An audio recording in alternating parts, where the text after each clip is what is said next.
इस लेक्चर में हम लोग मिनी मैक्स प्रोसीजर देखेंगे। जैसे कि हम लोग डिफरेंट गेम्स देखते हैं, कंप्यूटर्स पे, मोबाइल्स पे खेलते हैं। तो उसमें मोस्टली जो गेम्स होती हैं, ज़्यादातर वो 2 पर्सन गेम्स होती हैं, जिसमें 2 ह्यूमन भी खेल सकते हैं, या समटाइम्स आपके अगेंस्ट जो है एक रोबोट होता है जिसे हम एआई एजेंट कहते हैं। तो गेम्स में बेसिकली हमारे पास क्या होता है, जो आपका ओपोनेंट होता है उसका गोल होता है अपने जीतने के चांसेस इंक्रीज करना, और ओपोनेंट के जो दूसरा पर्सन है उसके जीतने के चांसेस मिनिमाइज करना। तो ऐसे रोबोट्स या ऐसे एआई एजेंट्स ये कौन सी टेक्निक को यूज करते हैं, वो हम इस लेक्चर में देखते हैं, जो है मिनी मैक्स प्रोसीजर। और वो कैसे अपना ऑप्टिमल पाथ फाइंड आउट करते हैं to reach the win condition. तो हमारे पास जो गेम्स होती हैं उसमें भी हम देखते हैं कि हमारे पास, सपोज अगर टिक टैक टो है, तो उसमें भी इनिशियली हमारे पास जो 9 बॉक्सेस होते हैं वो बिल्कुल ब्लैंक होते हैं। उसके बाद हमारे पास 9 पॉसिबल वेज हैं कि आपका जो फर्स्ट पर्सन है वो उन 9 बॉक्सेस में कहीं पे भी मार्क कर सकता है। और इसी तरह जब वो एक पे मार्क कर देता है, तो जो नेक्स्ट पर्सन है जो ओपोनेंट गेम खेल रहा है उसके पास फर्दर 8 ऑप्शंस होते हैं। तो इस तरह से हमारे पास जो गेम्स हैं उसकी भी जो स्टेट्स हैं वो भी इन अ फॉर्म ऑफ ट्री होती हैं, कि इनिशियल स्टेट से आपने गोल स्टेट तक पहुंचना है। तो हम लोग उसमें भी जो है वो एक गेम ट्री क्रिएट करते हैं, जिसमें हमारे पास नोड्स होते हैं।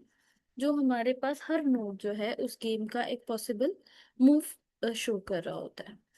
प्ले हम कहते हैं एक सिंगल मूव को, वो कोई भी प्लेयर कर सकता है, ओपोनेंट या जो आप if you are playing as a player तो आप कर सकते हैं। और दो प्लेस को मिला के हमारे पास एक मूव बनती है, यानी कि सेट ऑफ प्लेस। कि अगर दोनों लोगों ने अपनी अपनी टर्न ले लिया, अपनी अपनी प्ले कर लिया, तो इट मीन्स कि एक मूव आपके पास कंप्लीट हो गई है। अब मिनी मैक्स प्रोसीजर में हम लोग कंसिडर करते हैं कि हमारे पास 2 प्लेयर गेम्स हैं, और जो आपका ओपोनेंट है, obviously that is playing game to win. तो इसमें हम लोग ट्री को इस तरह से बनाते हैं कि हर लेवल को हम मिन और मैक्स लेवल में डिवाइड कर लेते हैं।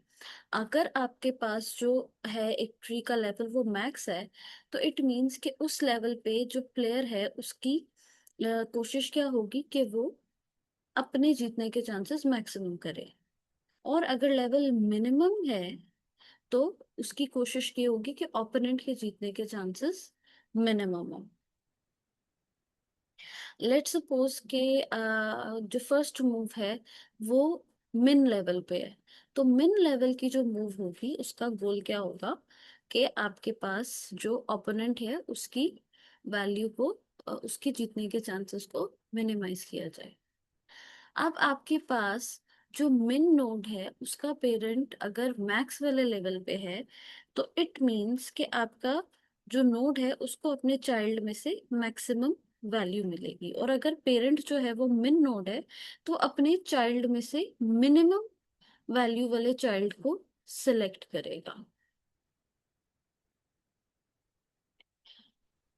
इसी तरह से हम हर लेवल पे जो भी पेरेंट होगा वो अपने लेवल के हिसाब से मिन और मैक्स की वैल्यू सिलेक्ट करेगा।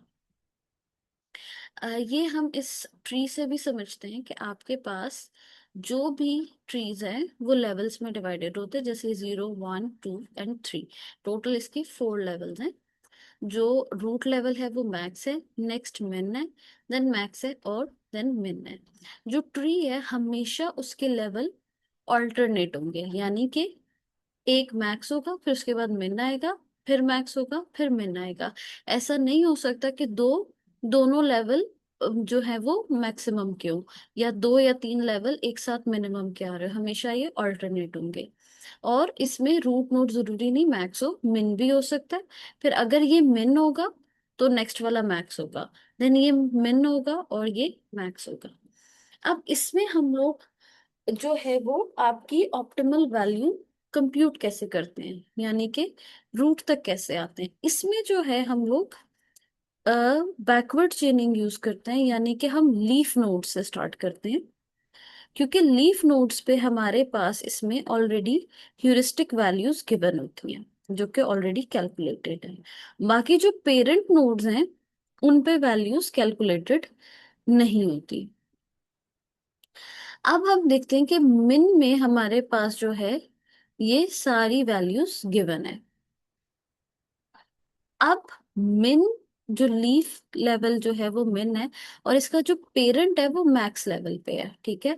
तो पेरेंट अगर मैक्स लेवल पे है तो इट मींस कि वो अपने चाइल्ड में से जिसकी वैल्यू मैक्सिमम होगी उसको सिलेक्ट करेगा। जैसे कि अगर हम इसको देखें यहाँ पर, यहाँ पे जो ये पेरेंट है उसके चाइल्ड में से मैक्सिमम वैल्यू 3 की है। तो इनमें से जो पेरेंट है क्योंकि उसका लेवल मैक्स है तो वो अपना मैक्सिमम वाला चाइल्ड चूज करेगा और वो 3 वाली वैल्यू को चूज कर लेगा।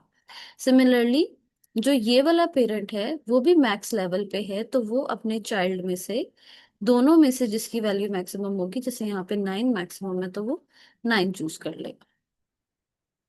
जो ये वाला नोट है उसका ऑलरेडी एक ही चाइल्ड है तो वो उसी की वैल्यू चूज करेगा और सिमिलरली बाकी सारे नोट्स भी अपने चाइल्ड में से जो मैक्सिमम वैल्यूज हैं वो चूज कर लेंगे। अब जो उससे अपर लेवल नोड है वो, जो पेरेंट नोड है वो मिन पे है, यानी कि वो अपने चाइल्ड में से जिसकी मिनिमम वैल्यू होगी उसको सिलेक्ट करेंगे। जिस तरह ये पेरेंट है और आगे इसके ये दो चाइल्ड्स हैं तो इसमें जो है वो मिनिमम वैल्यू 3 है। तो ये पेरेंट क्योंकि मिन लेवल पे है तो ये मिनिमम वैल्यू चूज करेगा। सिमिलरली ये वाला पेरेंट भी 0 वैल्यू चूज करेगा एंड दिस पेरेंट ऑल्सो। अब जब हम टॉप लेवल पे पहुंच गए, टॉप लेवल पे जो रूट है वो मैक्स लेवल पे है, उसकी वैल्यू मैक्स है। तो यानी कि वो अपने तीनों चाइल्ड्स में से जिसकी मैक्सिमम वैल्यू होगी वो चूज करेगा, जो कि है हमारे पास 3। और यहाँ पे रूट में हमारे पास जो है वो ऑप्टिमल वैल्यू आ जाएगी 3।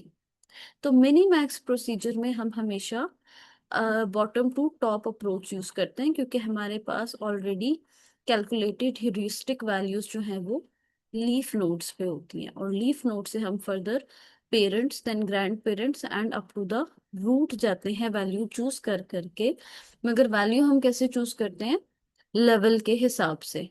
मिनिमम पे है पेरेंट तो पेरेंट अपने चाइल्ड में से मिनिमम वाले चाइल्ड को सिलेक्ट करेगा और अगर पेरेंट मैक्सिमम लेवल पे है तो वो अपने चाइल्ड में से मैक्सिमम लेवल वाले पेरेंट को चूज करेगा।